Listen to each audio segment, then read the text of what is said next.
โมเมนต์เนาะหอยปังเนาะแม่น้องเอิงเนาะโดยโอ้กำลังแล้วพอดีเลยพี่น้องเนาะ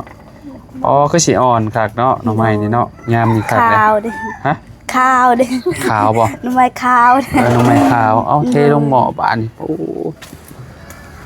บ่ได้ใส่เกลือนำบ่เวลาต้มบ่ได้ใส่บ่ต่างกันอยู่สักกับบ้านเฮาเนาะบ้านเฮาสิใส่เกลือน้อยนึงเวลาต้มพี่น้องเอ้ยเอาแมงยังนี่น่ะแมงละง่ำบ่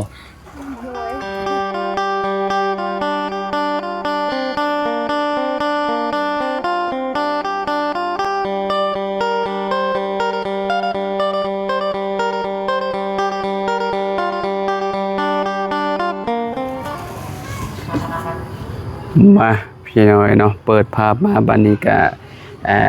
อยู่กระต๊อบแม่น้องเอิงเพิ่นพี่น้องหลังจากที่มาแต่บ้านเนาะก็มาเยี่ยมแม่น้องเอิงเพิ่นเนาะมื้อซื้อที่ซื้อทางก็บ่ได้มาพี่น้อยเนาะบ่ได้เข้ามาแสดงความยินดีกับน้องเพิ่นเลยพี่น้อยเนาะก็ดีใจน้องแม่น้องเอิงเพิ่นเนาะได้ที่ดินเป็นของตัวเองแล้วเนาะเอาเดี๋ยวเข้าไปหาทางน้องเพิ่นพี่น้อยเนาะบ่ฮู้ว่าเพิ่นเฮ็ดหยังอยู่เนาะทางแม่น้องเอิงก็ได้พี่น้องเอ้ยไปพี่น้องเอ้ยเนาะโอ้แม่น้องเอิงเพิ่นอยู่พี่บ่นี่เนาะโอ้ปอกหน่อไม้อยู่เด้อพี่น้องโดยสบายดีเนาะเอามาให้แม่น้องเอิงเพิ่นก่อนสบายดีพี่น้องเอิงโดยสบายดีเด้อน้องเจ้าบ่โดยโอ้พี่น้องเอ้ยหน่อไม้ยังนี่แม่น้องเอิงไม่ไหลบ่โดยขออนุญาตเด้อใส่นิบเนี่ยไม่น้องเอิงนิบเองพี่น้องกำลังสิแกงกินตอนเที่ยงได้หนิเนาะโดยโอ้คักแล้วนี่พี่น้องไผไปหานี่น้องเลยน้องโดยเฮาผักเอาลานโดยเมื่อยบ่เล่นอะไรเมื่อวานนี่ไปใส่เมื่อวานไปหาหน่อไม้คาย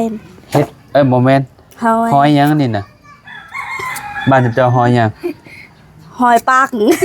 บ้านเจ้าหอยปังบ่โดยขนาดสิหอยปังคือเราเว้าแหละโมเมนต์ที่หอยเชอรี่โมเมนต์เนาะหอยปังเนาะแม่น้องเอิงเนาะโดยโอ้กำลังแล้วพอดีเลยพี่น้อยเนาะอ๋อคือสิอ่อนคักเนาะหน่อไม้นี่เนาะยามนี่คักเลยข้าวดิฮะข้าวดิขาวบ่หน่อไม้ขาวหน่อไม้ขาวเอ้าเทลงหม้อบานโอ้บ่ได้ใส่เกลือนำบ่เวลาต้มบ่ได้ใส่บ่ต่างกันอยู่สักกับบ้านเฮาเนาะบ้านเฮาสิใส่เกลือน้อยนึงเวลาต้มพี่น้องเอ้ยเอาแมงยังนี่น่ะแมงละง่ำบ่เหนียวบ้านเฮาห้องเหนียวเลยนี่น่ะโดยแม่นบ่แม่น้องเอิงโดยโอ้แกงเหนียวจะพร้อมเนาะโอ้คักแล้วนี่พี่น้องเอ้ยมีแมงจุ๊บจี้ใส่แมงจุ๊บจี้โอ้คักคือหยังนี่เนาะบ่มีเลยบ่มีบ่แถวนี้ไปแม่น้องเอิงแล้วบ่แล้วไปมาเฮือนพุ่นแล้วเนาะแล้วเรียบร้อยเนาะจักหน่อไม้ให้น้องสาวแกงกินเที่ยงอันน่ะมีผักแวนนี่กินกับผักแวนโอ้สุดยอดเลยมีเด้ฮะบ่มีผักแวนบ่มีบ่เข็ดนี่ผักแวนโอ้ผักกะแยงก็บ่มีฮะผักกะแยงก็บ่มีบ่แม่น้องเอิงแถวบ้านข่อยบ่เอิ้นผักกะแยงหลายอยู่บ้านข่อยบ่เอิ้นว่ายามนี่นะเพราะว่ายามเฮาดำนาแล้วมันสิเกิดเด้มันสิเกิดแถวไหนาเด้หลายพี่น้องเนาะผักแวนผักหยังก็มีบ่มีผักแวนเคยเห็นบ่ผักแวนบ่เคยกินโอ้กินกับแกงหน่อไม้นี่โอ้คักแล้วผักแหนผักหยังพี่น้องเนาะมันจักบ่ผักแหนบ่ฮู้สาหร่ายบ่ฮู้เนาะบ่เคยเห็นส่วนใหญ่แถวนี้เพิ่นกินแกงหน่อไม้กับหยังแม่น้องเอิงเป็นพวกผักนี่นะผักกระตูแค่ผักตูได้เฮาเคยกินผักอีตูเคยแกงใส่บ่ผักแบบว่าเป็นพวกผักบ่อผักบ้งนี่นะเอากินกับเวลาเฮาแกงแล้วแหละบ่เคยกินเลยบ่โดยเป็นอะไรบ่มักบ่แม่นบ่มักบ่เคยเด้บ่เคยเนาะเขตนี่บ่เคยโดยมักกะทินเด้มักทินเคยกินกับเมี่ยงมักหุ่งเด้ เออ กับแกงหน่อไม้บ่เคยบ่ บ่เคย ผักเกษตร ผักเศษก็บ่ฮู้เด้บ่ฮู้ผักเศษ โอ้ผักเกษตรบ่ โดย เอ้า มันย่างผักเศษเฮาฮู้ อ้าวผักเกษตรอยู่ในน้ำหั่นเด้ ฮู้ บ่เคยบ่ โดย อืม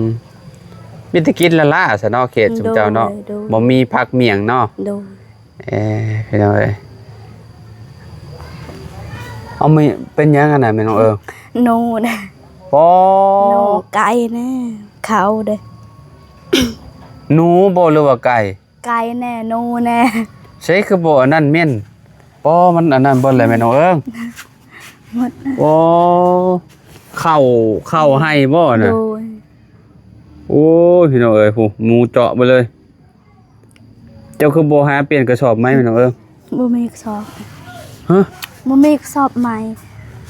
บ่มีกระสอบใหม่ โดย จะหน่อยมันกินเบิดได้น่ะจะหน่อยมันจะเข้าอยู่ในโม่งเจ้าจังหน่อย โดย หนูน่ะ โดย ได้ยินเสียงมันอยู่บ่เวลานอนกลางคืน มันกัดกระสอบน่ะ ได้ยินเนาะได้ยินนะ ได้ยินอยู่ โดย เอาคือบ่ใส่กลับเอา ใส่กลับและก็นอนก็ถือกลับหูอยู่หัวเด้ ฮะ ยานถือกลับลูกเขาเด้ อย่าลูกเจ้าถึกกลับ โด เอง ยยานลูกเขาเหยียบเด้ ง่ายไปอยู่หมองไม้แหละกระสอบเขา จักหยังหยา ไปซีรถแม่น้องเอิง บ่เฮาอยากเอาไว้อยู่หัวเด้นอนหลับเด้ ฮะ เอาไว้อยู่หัวนี่ก็เฮานอนหลับเด้ลูกก็นอนหลับเด้ เอาเข่าไว้อยู่เทิงหัวแล้วนอนรับ โดย เอาคือว่าสั้นแม่น้องเอิง แบบนี้ล่ะเฮาขึ้นลาเทิงเลย เอาเข่าวางไว้อยู่เทิงหัว โดย แล้วสิเฮ็ดให้นอนรับ โดย ห่วยแม่นบ่ แม่น ไปเอาไปซีแหละก็เอามาไว้อยู่นี้บ่ บ่กินข้าวสารเด้อเด้อ ข้าวสารมีอยู่ โดย มีข้าวสารอยู่เนาะ โดย ก็เลยว่าบ่เพิ่มมาไปซีเนาะ บ่ ข้าวสารเราก็ปอ โดย จะหน่อยเหลืองเบิดได้นี่เนาะแม่น้องเอิงมอดขึ้นได้นี่ถ้ากินบ่ทันนี่ โดย ยังเหลืออยู่ประมาณ2 สอบพี่น้องเอ้ยเนาะ2 สอบกับอีกครึ่งหนึงเหลืองบ่ข้าวแม่น้องเอิง บ่ บ่ได้เหลืองบ่ โดย มื้อนี้คือบ่เห็นดังไฟอยู่มุมนี้เนาะ ดังบ่ได้เด้ ดังบ่ได้ ฝนตกแฮง บ่มันตัวแห้งบ่ โดยลมมา อืม ลมก็มา ย้ายเอาแล้วเนาะอยู่พื้นตารางนี่เรียบร้อยแล้วเนาะ โดย ดีแล้วมันจังบ่อันนั้นเนาะ โดย มันอยู่กองตารางแล้วโอ้ยพี่น้องเอ้ยเนาะอันอิหยังปวกพี่น้องเอ้ยเนาะปวกเนาะมันขึ้นเทือนและเจ้าบ่ได้เจ้าสิย้ายไปอยู่อันน่ะบ่อนใหม่เจ้า ยังเลย อีกโดนบ่ โดย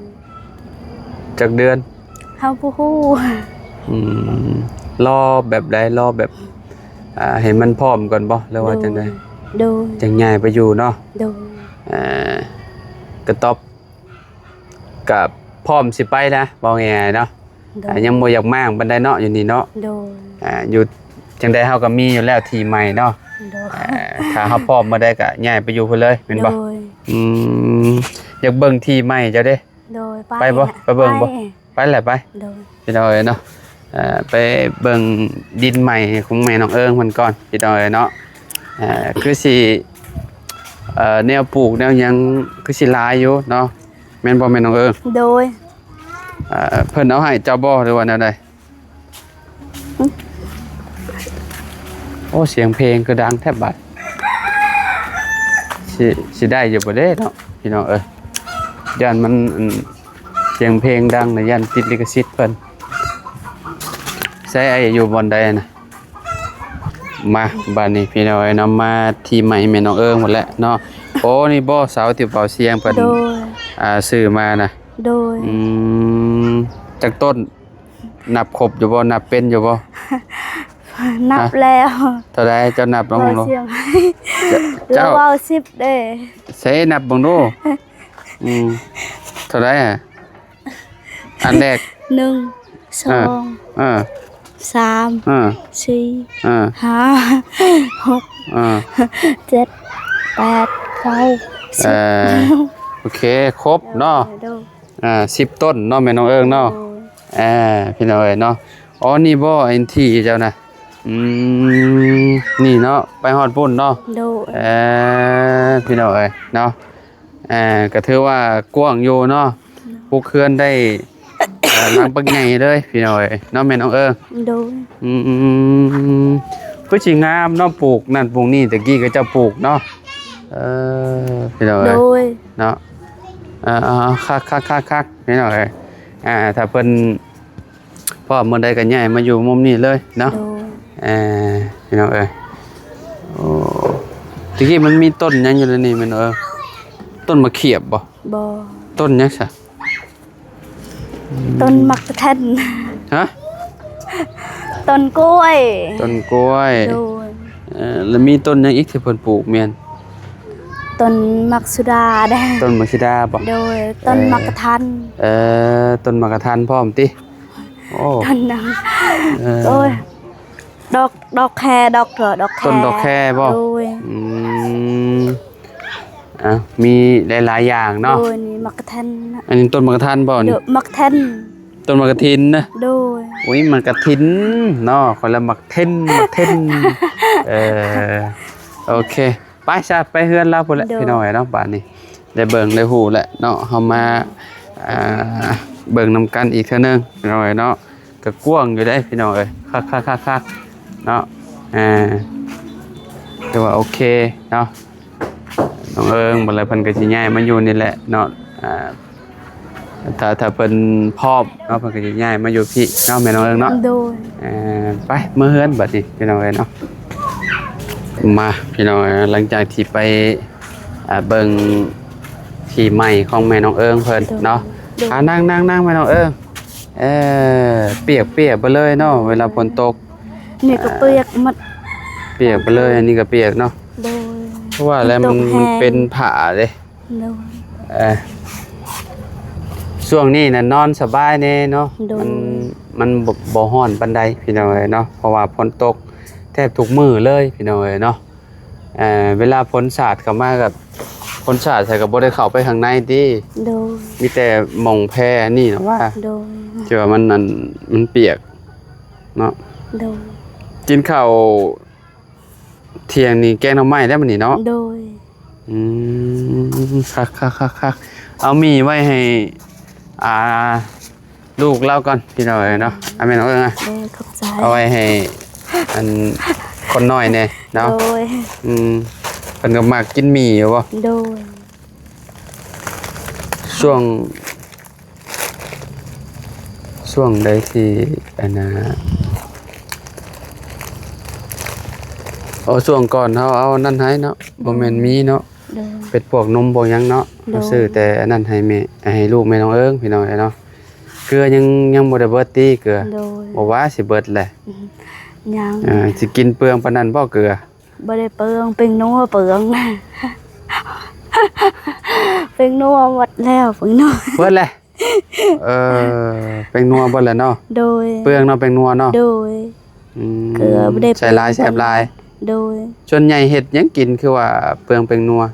แกงหน่อไม้ แกงหน่อไม้เนาะ โดยเต็มหม้อเด้ เต็มหม้อ โดย แกงหลายๆคนเนาะ โดย มันก็แซ่บแล้วเนาะแม่น้องเอิ้งเนาะ โดย กินแบบว่ารวมกันหั่นน่ะพี่น้อง เฮา คันว่า แบบเฮา5คนน้องเฮา4คนเด้อหลายคน9คน ลูกเจ้าซีเจ้า โดย บวกกับเจ้าก็หา โดย แล้วก็บวกกับลูกน้องเจ้าแล้วก็น้องเจ้าเนาะ โดย กินแซ่บได้หลายคน โดย กินแกงหน่อไม้นี่กินทุกมื้อก็ได้แม่นบ่ โดย แกงหน่อไม้นี่เนาะ โดย เปลืองย่อนแกงหน่อไม้เนาะ โดย อืมคะแนนบ่มีแกงหน่อไม้ก็ตำฮงบ่มีบ่บ่ฮงตำ บ่มีหมกหุง บ่มีเนาะ โดย เข้าเดือนใดอันสิกลมเข้าที่ปลูกเมียนกลมแล้วบ่ ยัง มันยังบ่ได้มานบ่เข้า โดย ฮอดแล้วบ่2 เดือนเข้าเจ้าเข้า เขา ที่ ยัง เข้าที่เจ้าปลูกเมียน ฮอดแล้ว ฮอดแล้วบ่ โดย 3 เดือนได้เข้าให้เนาะ โดย บัดเดือนนี้เดือนหน้า โดย ยาย โดย ก็ได้เกี่ยวข้าว โดย อในเด้อข้าวกำมีบ่ข้าวกำ บ่มีข้าวกำ สิซื้อเอาดอก บ่มี ข่อยสิเอาไปนึ่งแล้วก็สิเฮ็ดอันอ่า เฮาบ่ ข้าว ได้ถือได้ อิหยังขูดมะพร้าวใส่ โดย ใส่น้ำตาลกินโอ้ยคักแหละให้ฮอดยามนั้นไวๆเด้เนาะคือสิคัก โดย ให้วิทย์หน้าพ้นไวๆพี่น้องไปใช้ก็ลำบากได้พี่น้องเอ้ยเนาะหนทางนี่ก็โอ้ยทางมาบ้านแม่น้องเอิงนี่เกือบล่มขึ้นมามองหันนะลื่นดีนะพี่น้องเอ้ยเนาะลงไปนี่ก็จักสิเป็นจังไดบ่ลื่นติลงไปนี่เนาะ โดยนี่ก็ออกอยู่พุ่น สิลัดลงไปนี่แหละมองเฮือนหลังเก่าเจ้าหั่นแหละเนาะ โดย มื้อนี้ก็บ่มีหยังหลายเนาะเขามาเยี่ยมมายาม โดย แม่น้องเอิง โดย แล้วก็มาแต่บ้านเมื่อวานนี้ โดย เนาะมาแต่บ้านมันก็ค่ำพี่น้องก็เลยบ่ได้เข้ามาเยี่ยมแม่น้องเอิงเพิ่นเนาะ โดย ก็ดีใจนํ โดย มื้อซื้อที่ซื้อทางก็บ่ได้เข้ามาหาแม่น้องเอิงเพิ่นพี่น้องมีแต่หมู่แต่ครูเพิ่นแหละเนาะเพิ่นมาถ่ายทำเนาะแล้วก็แสดงความยินดีนํเนาะ โดย มื้อใดพร้อมก็สิได้ย้ายไปอยู่พุ่นเนาะ โดย ประมาณจักเดือนแม่น้องเอิงกะว่า เฮบ่ฮู้เด้อ ฮะ เฮาบ่ฮู้ ตอนนี้ใจนี่ยังอยู่นี่ก่อนบ่ โดย เออหรือว่ารอให้มีเฮือนหลังใหม่ก่อนบ่หรือว่าปลูกเฮือนแล้วก็ไปอยู่พุ่นบ่ โดย อืมโอ้พี่น้อยนะต้องมีแบบไม้ใหญ่กว่านี้เนาะปลูกให้มันเป็นแบบสีสูงๆไว้เนาะแม่น้องเอิงเนาะ โดย เฮ็ดกระต๊อบก็ได้ ต้องเฮ็ดแบบให้มันแน่นหนากว่าเก่าอะนะสมมุติว่าย้ายไปปลูกอยู่หม้องที่หลังนั้นเนาะหม้องที่ใหม่หั่นเนาะ โดย อันนี้มันต่ำพี่น้อยเนาะต่ำแล้วก็นอนก็คันว่าบ่นอนเฮือนใกล้เฮือนน้องนุ่งก็ย้านแล้วเนาะ โดย บ่มีแนวอัดเด้พี่น้องอีกอย่างหนึงเราก็เป็นหมู่หญิงเด้เนาะ โดย เก่งมีแบบเอาเห็ดขึ้นประมาณสูงสำนี้ก็ยังไข่เนาะแม่น้องเอิ้นเนาะ โดย ประมาณสำนี้แล้วก็มีบันได กายขึ้นเนาะประมาณจัก3ขั้นเนาะ โดย 3ขั้นหรือ4ขั้นพอดีงามเนาะ โดย สำนั้นเนาะแม่น้องเอิ้นเนาะ โดย โอเคไปป้าเด้อแม่น้องเอิ้นเด้อ สบาย พอกันใหม่เด้อสบายดีเด้ออารมณ์ดีตลอดเนาะช่วงนี้เนาะ ดีแหละ ดีแล้วเขามากับบ่ค่อยเห็นเพิ่นเศร้าปานใดแล้ว ดีใจนำเพิ่นพี่น้องเฮาก็ได้เนาะเอาเดี๋ยวพุ่นแหละพี่น้องมีโอกาสเข้ามาเยี่ยมมายามเราคือเก่าเนาะเชื่อสิเห็นแม่น้องเอิงเพิ่นดุๆอยู่ดอกพี่น้องเอ้ยเนาะที่ใหม่ก็สิพังละครัวเนาะพังละครัวนั่นพี่น้องแอมอยู่หั่นแหละเนาะที่ใหม่แม่น้องเอิงเพิ่นเนาะโอเคไปป้าอีกเทื่อนึงเนาะสบายดีเด้อพี่น้องเอ้ยเนาะอยู่ดีมีแฮงเบิดสุขุสุขคนพี่น้องเอ้ยมาเยี่ยมมายามแม่น้องเอิงคือเก่าเวลาฝนตกก็เปียกแล้วพี่น้องเอ้ยเนาะเฮ็ดจังไดเนาะมันกระต๊อบพี่น้องเอ้ยเนาะมันต้องเปียกอยู่แล้วเนาะมันถ้าเฮาเฮ็ดบ่แน่นหนามันก็เปียกแท้แน่นอนพี่น้องเอ้ยเนาะเอาขอบคุณ FC เบิดสุขุสุขคนขอบคุณผู้ใหญ่ใจดีเนาะที่มารับชมคลิปเด้อพี่น้องเด้อเนาะพบกันคลิปหน้าสำหรับคลิปนี้ไปแล้วสบายดี